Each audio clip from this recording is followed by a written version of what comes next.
News TV 99 కు స్వాగతం. ముందుగా హెడ్లైన్స్. 25,000 లంచం తీసుకుంటూ ఏసీబీ అధికారులకు పట్టుబడ్డ నారాయణపేట ఆర్డీఓ రామచంద్ర నాయక్.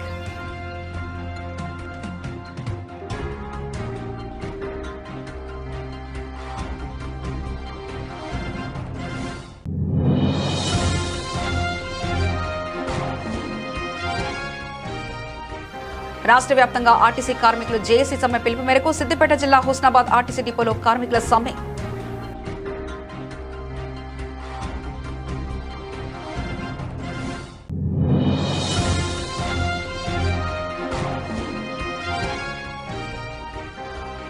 రిజిస్ట్రేషన్ ఛార్జీల పెంపుపై రాష్ట్ర ప్రభుత్వం పునరాలోచించాలి. రియల్ ఎస్టేట్ వ్యాపార అసోసియేషన్ అధ్యక్షుడు పతంగి వీరస్వామి గౌడ్.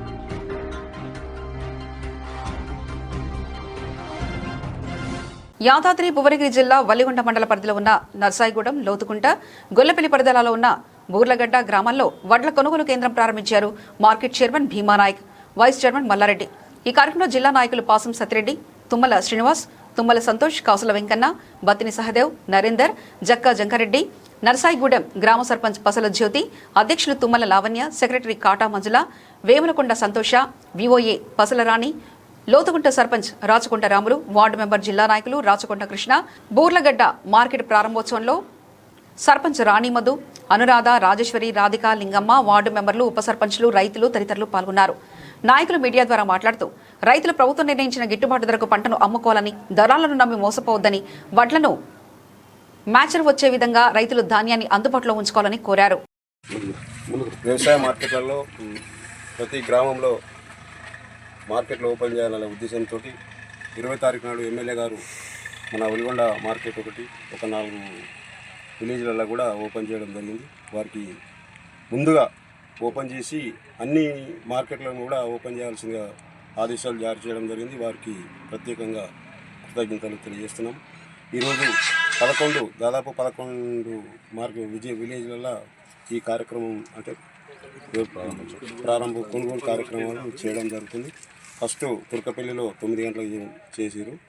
దానికి ప్రత్యేకంగా మన మార్కెట్ చైర్మన్ గారు మరియు భీమ్లా నాయకు మరియు వైస్ చైర్మన్ మల్లారెడ్డి గారు మరియు ఏపీఓ అంజయ్ గారు అందరూ కూడా వివిధ గ్రామాల నుంచి వచ్చినటువంటి పెద్దలు, అట్లనే వలిగొండ వ్యవసాయ మన నరేందర్ రెడ్డి గారు వారు కూడా పాల్గొన్నారు, జంగారెడ్డి, వీళ్ళందరికీ కూడా ప్రత్యేకంగా కృతజ్ఞత తెలియజేస్తున్నాం. కాంగ్రెస్ గవర్నమెంటు అంటే రైతుల గవర్నమెంటు. ఆ రోజు దాదాపు అన్ని సీరియల్ అన్నీ అయిపోయినా కూడా ఒడ్లు స్టార్ట్ కాకపోయేది. ఈరోజు దాదాపు 30-40 సీరియల్ అయినా కాగానే గవర్నమెంటు కొనుగోలు ప్రారంభిస్తుంది. మన రేవంత్ రెడ్డి ప్రభుత్వానికి మరొకసారి కృతజ్ఞత తెలియజేస్తున్నాం. రైతులు ఒడ్లు జోకిన వారం రోజులలోనే పైసలు పడుతున్నాయి. అప్పుడు దాదాపు ఒక నెల 2 నెల రోజుల దాకా కూడా పైసలు పడపోయేది. ఇప్పుడు మాత్రం కాంగ్రెస్ గవర్నమెంట్ వచ్చినాక వెంటనే కొనుగోలు అయిన వారం రోజులలోనే పైసలు పడుతుంది. వారికి గవర్నమెంట్కు ప్రత్యేకంగా కృతజ్ఞతలు తెలియజేస్తున్నాం. మరి ఈ బీఆర్ఎస్ ప్రభుత్వం ఎన్నో విధాలుగా ప్రభుత్వాన్ని అయితే ఈరోజు మనం ఒడ్ల కొనుగోలు చేస్తున్నటువంటి ప్రభుత్వానికి మరొక ధన్యవాదాలు తెలియజేస్తున్నాం. రైతులు కూడా అందరూ మధ్యాహ్న దళారులకు అమ్మకుండా వీళ్ళు మన మార్కెట్లకు తీసుకొచ్చి అమ్ముకుంటే ఎంతో లాభం కూడా జరుగుతుందని ఈ సందర్భంగా తెలియజేస్తూ ఇక్కడికి వచ్చేసిన మన సర్పంచ్ గారికి, అందరికీ, మన సీఎం గారికి అందరికీ ప్రత్యేకంగా ధన్యవాదాలు తెలియజేస్తున్నాం. అందరికీ నమస్తే. రైతులకు యాదాద్రి డిస్టిక్ వలిగొండ మండలం రైతులు అన్నీ ఓపెనింగ్ మొన్న నుంచి ఎమ్మెల్యే గారు వచ్చి మొన్న ఓపెన్ చేశాడు. ఇప్పుడు మనం చేస్తున్నాం. సర్పంచులు, వార్డు మెంబర్లు, మీడియా మిత్రులు, మా అధ్యక్షులు వారు సత్యరెడ్డి గారు, అందరి లీడర్ల నమస్తే. అయితే అన్నీ ఈ రోజుకు దాదాపుగా అన్నీ ఓపెనింగ్ అయిపోతాయి. ఇది ఐకేపీ అన్నీ ఓపెన్ అయిపోతున్నాయి. మిగిలినవి కొన్ని వేరే మన సింగిల్ విండో ఉంటున్నాయి. అది కూడా 1-2 రోజులలో తగ్గించాడు. ఈరోజు చేద్దామని ప్లాన్ చేస్తున్నాం అని ప్రభుత్వము ఆల్రెడీ స్టార్ట్ చేసారు. 3 లక్షల మన ఒలిగొండ మండలి 3 లక్షలు చేంజ్ లేదు. ఆ బియ్యానికి ఇప్పుడు దీనికి సంబంధం లేదు. బయలు ఓట్లకు పోతున్నాయంట. ఈ కంపల్సరీ తీసేసుకుంటామని మాట ఇచ్చారు మిల్లులు. కేంద్ర ప్రభుత్వం కేంద్ర ప్రభుత్వం కూడా చర్య తీసుకుంది. చొరవ తీసుకొని చేయడానికి రెడీ ఉన్నది. మొన్న కూడా మాట్లాడారు, ఎమ్మెల్యే గారు కూడా అంతా మాట్లాడారు. మన రేవంత్ రెడ్డి గారు కూడా మా ముఖ్యమంత్రి గారు కూడా చెరువు గట్టిగా తీసుకొని ఫస్ట్ ఇదే చేయాలని చెప్పారు.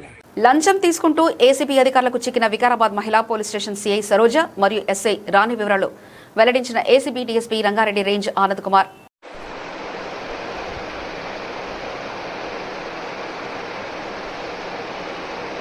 తీసుకున్నారండి క్యాష్ 20,000 రూపాయలు తీసుకుంటాను. ఫస్ట్ ఆల్రెడీ తీసుకున్నారు. ఈరోజు మళ్ళీ ఇంకొక తర్వాత 20,000 రూపీస్ తర్వాత మళ్ళీ ఇవ్వమన్నారు. కానీ అతని దగ్గర లేకుండా మా దగ్గర వచ్చినప్పుడు అప్రోచ్ అయినప్పుడు ఆ 20,000 లేదంటే సరే అని చెప్పేసి మేము ఆర్సీఓ కింద కేసు రిజిస్టర్ చేసుకొని వచ్చాం.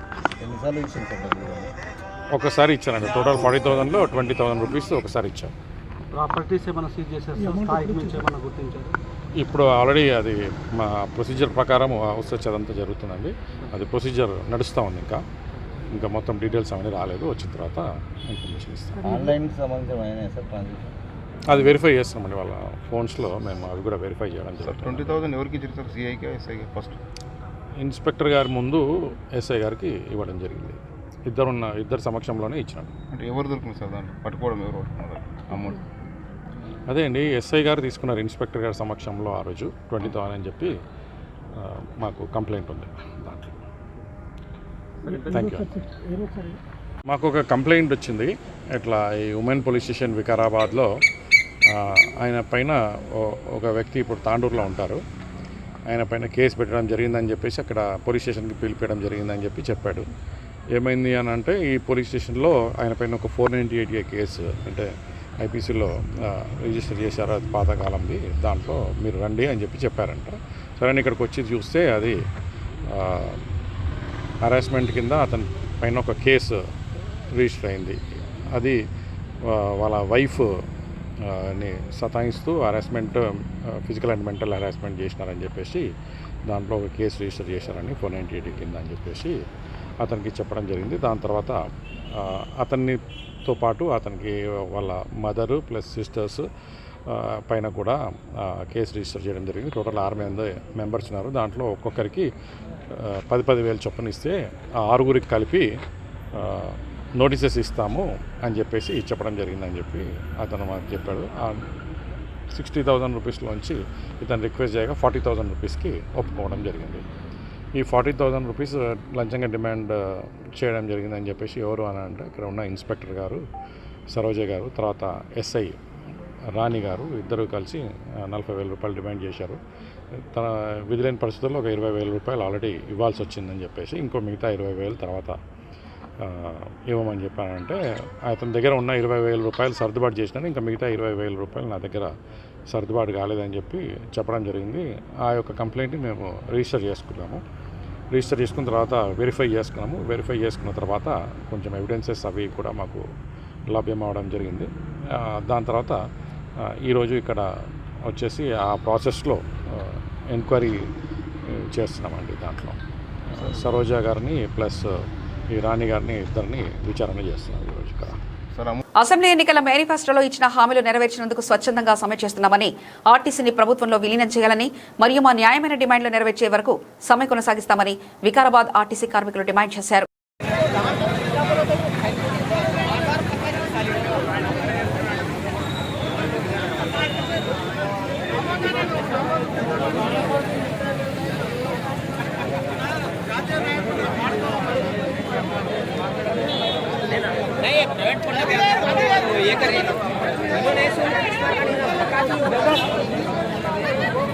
పిలుపు మేరకు మేమందరం స్వచ్ఛందంగా ఈరోజు సమ్మెలో పాల్గొంటున్నాము.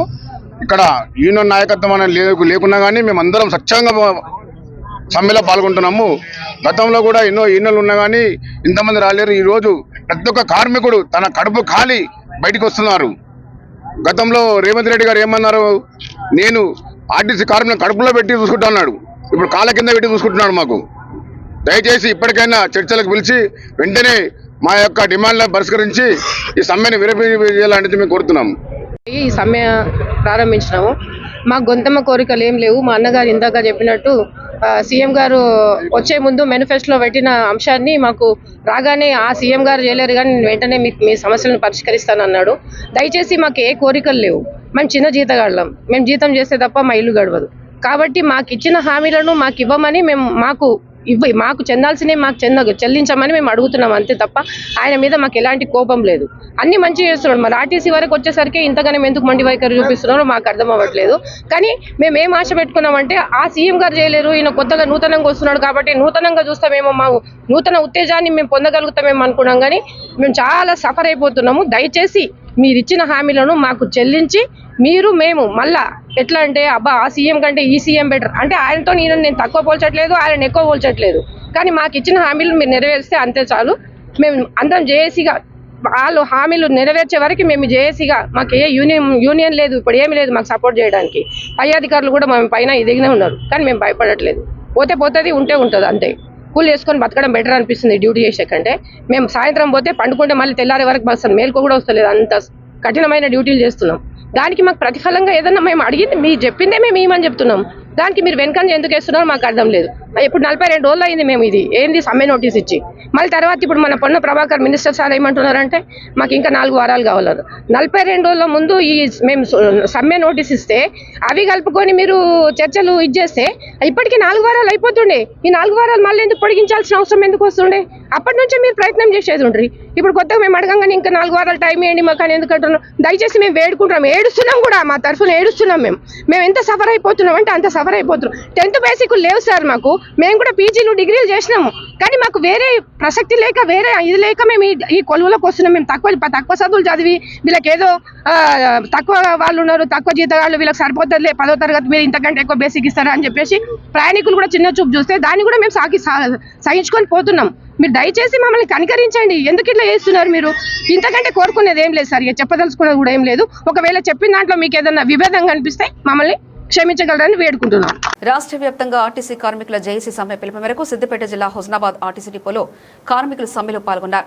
విధులను బహిష్కరించి డిపో ఎదుట నిరసన తెలిపారు. దీంతో 63 బస్సులు డిపోకి పరిమితమయ్యాయి.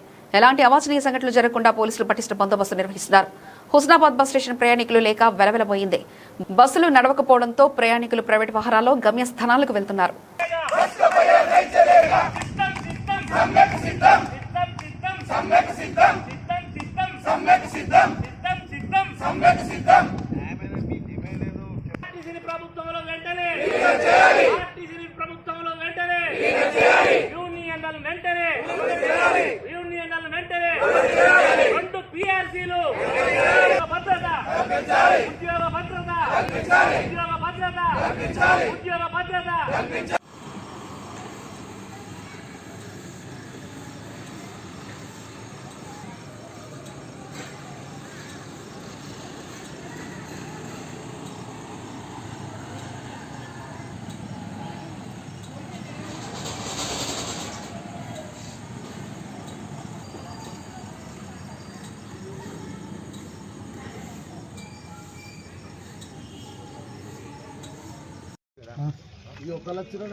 ఆర్టీసీని ప్రభుత్వంలో పూర్తి స్థాయిలో విలీనం చేయాలి. 2021 పీఆర్సీని అమలు చేయాలి. కార్మిక సంఘాల ఎన్నికలు నిర్వహించాలి. మరియు బకాయిలున్న పీఎఫ్, సీసీఎస్ నిధులను విడుదల చేయాలి. 32 ప్రధాన డిమాండ్ల పరిష్కారం కొరకు తెలంగాణ రాష్ట్ర రోడ్డు రవాణా సంస్థలో సమ్మె సైరన్ మోగించింది. వివిధ డిమాండ్ల పరిష్కారం కొరకు ఆర్టీసీ జేఏసీ జాక్ సమ్మెకు పిలుపు మేరకు మంగళవారం అర్ధరాత్రి నుంచి సమ్మె ప్రారంభించారు. ఆర్టీసీ సమ్మె నేపథ్యంలో గద్వాల ఆర్టీసీ డిపోలో ఎక్కడి బస్సులు అక్కడే నిలిచిపోయాయి. రవాణా స్తంభించిపోవడంతో ప్రయాణికులు ఇబ్బందులు ఎదుర్కొంటున్నారు. ఆర్టీసీ సిబ్బంది సమ్మెలో పాల్గొని తమ డిమాండ్లను పరిష్కరించాలని డిమాండ్ చేశారు. గద్వాల డిపోలో పరిస్థితి Gadwal CI T Srinu, SI Kalyan Rao పరిశీలించారు. ఎలాంటి అవాంఛనీయ సంఘటనలు జరగకుండా భారీ పోలీస్ బందోబస్తును ఏర్పాటు చేశారు. ప్రైవేట్ బస్సులు, ప్రైవేట్ సిబ్బంది సహాయంతో ఎలాగైనా బస్సులు నడుపుతామని ఆర్టీసీ డీఎం సునీత అన్నారు.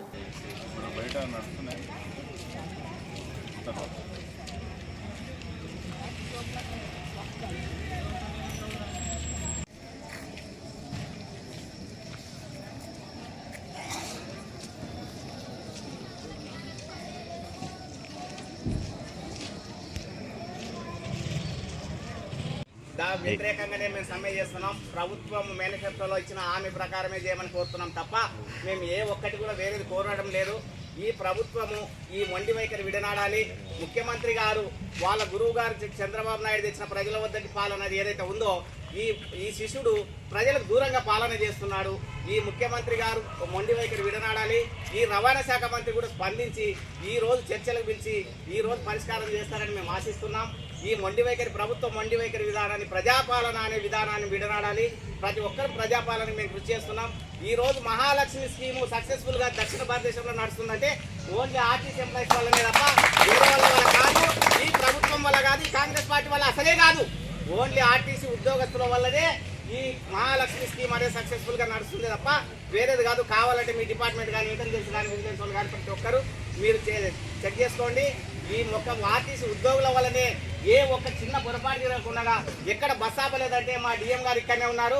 ఫోన్ వస్తే మేడం ఆపుతాం మేడం, మళ్ళీసారి జరగదు తప్పు అని చెప్పి మేము ప్రతి ఒక్కటి కూడా చిన్న పొరపాటు నుంచి పెద్ద పొరపాటు వరకు చేయకుండా ఈ మహాలక్ష్మి స్కీమ్ లో ప్రతి ఒక్కరు బలి అయినారు. ఇక్కడ ఉన్న ఉద్యోగస్తులు కూడా ప్రతి ఒక్కరికి ఇంక్రిమెంట్ బ్యాక్లే ఉన్నాయి. ప్రతి ఒక్కరికి అంత ఇబ్బంది పడుకుంటూ కూడా మేము చేస్తుంటే మా విషయాన్ని ప్రభుత్వం పట్టించుకోకపోవడం చాలా దారుణం. ఈ విషయాన్ని మేము తీవ్రంగా ఖండిస్తున్నాం.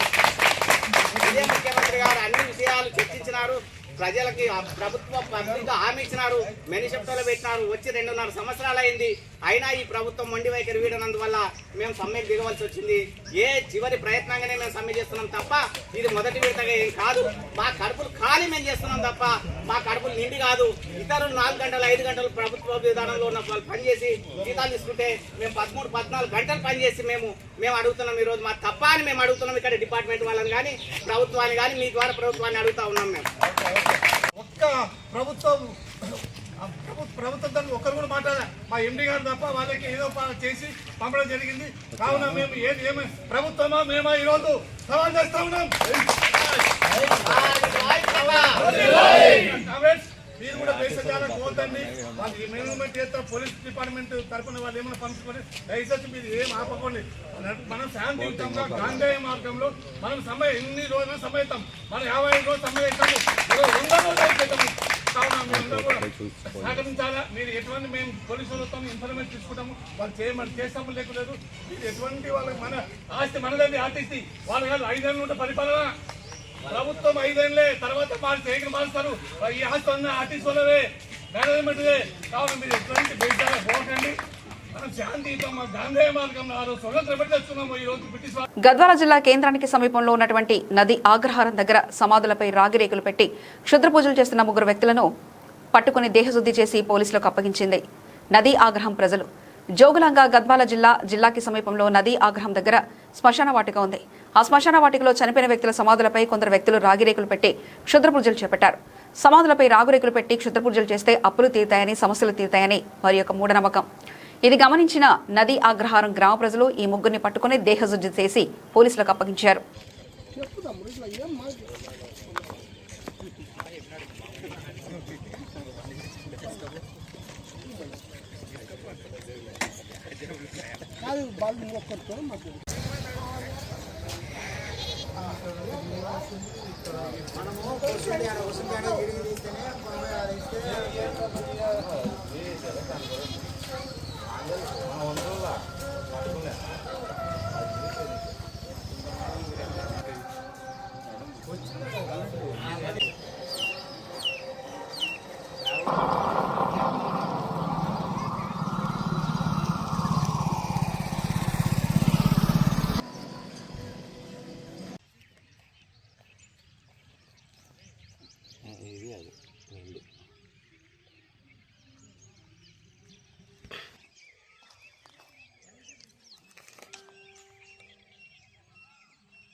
పెట్టినారు ఇది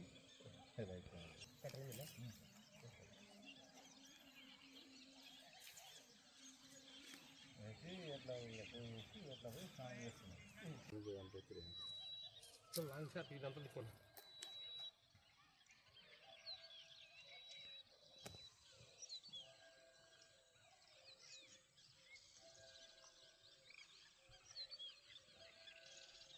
నువ్వు ఫస్ట్ తీ సరే తీసలేండి తీ ఫేస్ సరేలే తీదురా ఫేస్ ఆల్రెడీ పన్నా ఏం పీకేది ఏం లేదు దగ్గర మున్సిపల్ అతను మున్సిపల్ వార్డ్ అతని మా మామ పనులు తీస్తున్నా వీడియో తీస్తున్నా నవీన్ అడిది వీడియో ఏంది ఇంగది లోపలిది ఇంకా ఫోటోలు నువ్వు తీ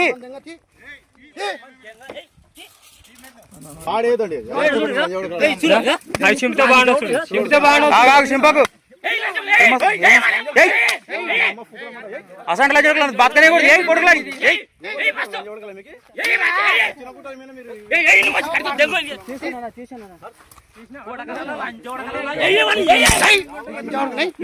నువ్వు కట్టేసి ఇడుసు నువ్వు కట్టేది ఇడుసు ఎవడన్నా అదేనా చేసేది ఇడుసు మనుషులు పోయి పానాలు వస్తుంటే మట విడిచి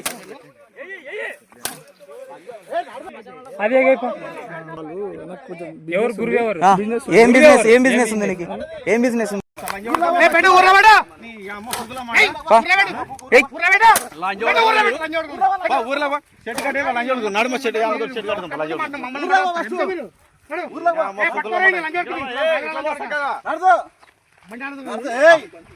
పాపా నడుచు బండి తాళం వేసుకోపోతాయి పాపా బండి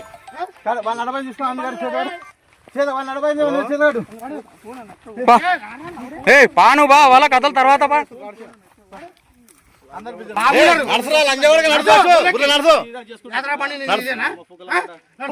బండి తాళం తీసుకో బండి తాళం. పటాన్చెరు నియోజకవర్గంలోని బిహెచ్ఎల్ డిపోలో నిలిచిన బస్సులు ఎలాంటి అవాంఛనీయ సంఘటనలు జరగకుండా డిపోల దగ్గర పోలీసులు బందోబస్తు ఏర్పాటు చేశారు.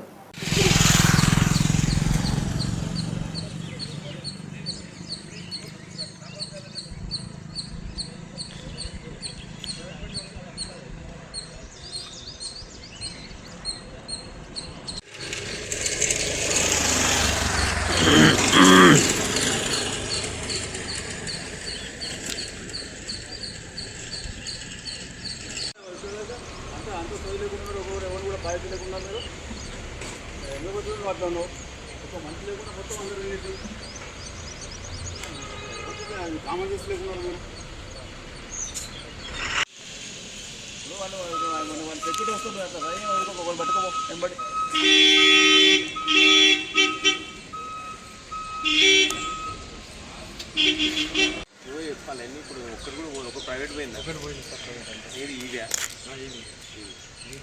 ఎక్కడికి పోయింది ఎక్కడికి విజయవాడ ఇది రెండు కూడా విజయవాడ పోయినాక రాస్తుంది ఒకటే తెలిపింది కదా ఇది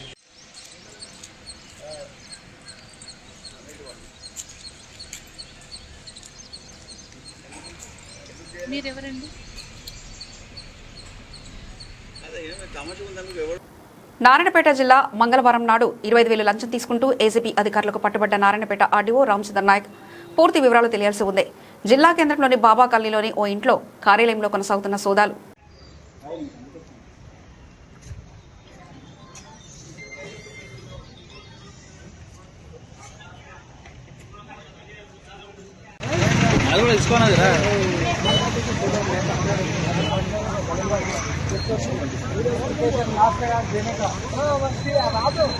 మహబూబాబాద్ జిల్లా కేంద్రంలోని ఆర్టీసీ బస్టాండ్ ప్రాంగణంలో ఆర్టీసీ ఉద్యోగులు ధర్నా నిర్వహించారు. బస్ డిపో నుంచి బయటకు వెళ్తున్న హైర్ బస్సులను ఉద్యోగులు అడ్డుకొని బస్సుల ముందు బైఠాయించారు. ఆర్టీసీ కార్మికుల సమస్యలు పరిష్కరించాలంటూ నినాదాలు చేశారు. ఈ సభతో మహబూబాబాద్ ఆర్టీసీ బస్ డిపోలో 76 బస్సులు నిలిచిపోయాయి. దీంతో ఆర్టీసీ బస్టాండ్ ప్రాంగణం ప్రయాణికులు లేక వెలవెలబోయింది. ఈ సందర్భంగా ఆర్టీసీ జేఏసీ అధ్యక్షుడు మల్లిగా మాట్లాడుతూ కాంగ్రెస్ పార్టీ ప్రభుత్వం ఎన్నికల ముందు ఆర్టీసీ కార్మికులకు మేనిఫెస్టోలో ప్రకటించిన ప్రధాన అంశాలైన ఆర్టీసీని ప్రభుత్వంలో విలీనం చేయాలని, పీఆర్సీని ప్రకటించాలని, విశ్రాంత ఉద్యోగులకు రిటైర్మెంట్ బెనిఫిట్స్ వెంటనే ఇవ్వాలని, ఉద్యోగ సంఘాలను పునరుద్ధరించాలని డిమాండ్ చేశారు. మహాలక్ష్మి పథకంలో కష్టనష్టాలకు వచ్చి ప్రభుత్వానికి మంచి పేరును తీసుకొస్తున్నామన్నారు. 40 రోజుల ముందు సమ్మె నోటీసు ఇచ్చినా ప్రభుత్వం నిమ్మకు నీరెత్తినట్లు ఉందని, కంటి తుడుపు చర్యగా ఐఏఎస్లతో కమిటీ చేసిందని విమర్శించారు. ప్రభుత్వం వెంటనే ఎన్నికల ముందు ఆర్టీసీ కార్మికులకు ఇచ్చిన హామీలను నెరవేర్చాలని, లేని పక్షంలో ఆందోళన కార్యక్రమాలను ఉధృతం చేస్తామని హెచ్చరించారు.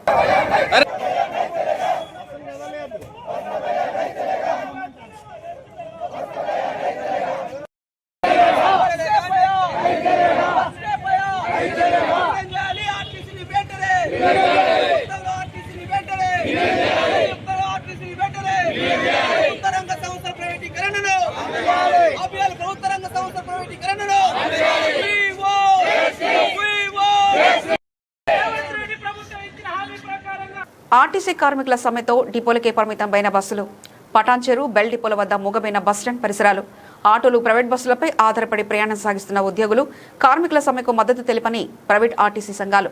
బస్సులు, డిపోలు ఎటువంటి అవాంఛనీయ సంఘటనలు జరగకుండా గట్టి బందోబస్తు ఏర్పాటు చేశారు పోలీసులు.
बोल सकते हैं।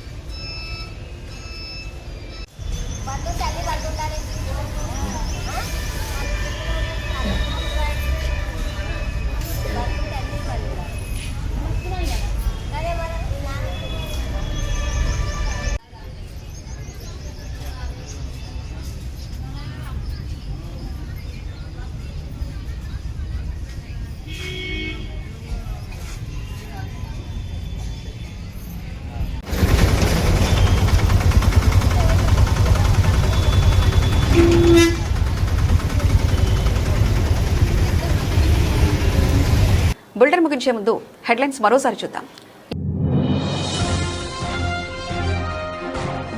25,000 లంచం తీసుకుంటూ ఏసీబీ అధికారులకు పట్టుబడ్డ నారాయణపేట ఆర్డీఓ రామచంద్ర నాయక్.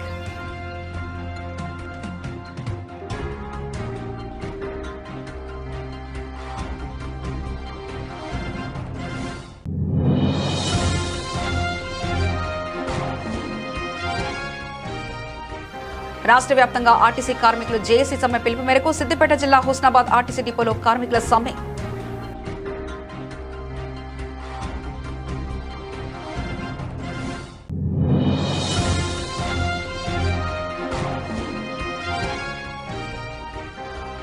రిజిస్ట్రేషన్ ఛార్జీల పెంపుపై రాష్ట్ర ప్రభుత్వం పునరాలోచించాలి. రియల్ ఎస్టేట్ వ్యాపార అసోసియేషన్ అధ్యక్షుడు పతంగి వీరస్వామి గౌడ్.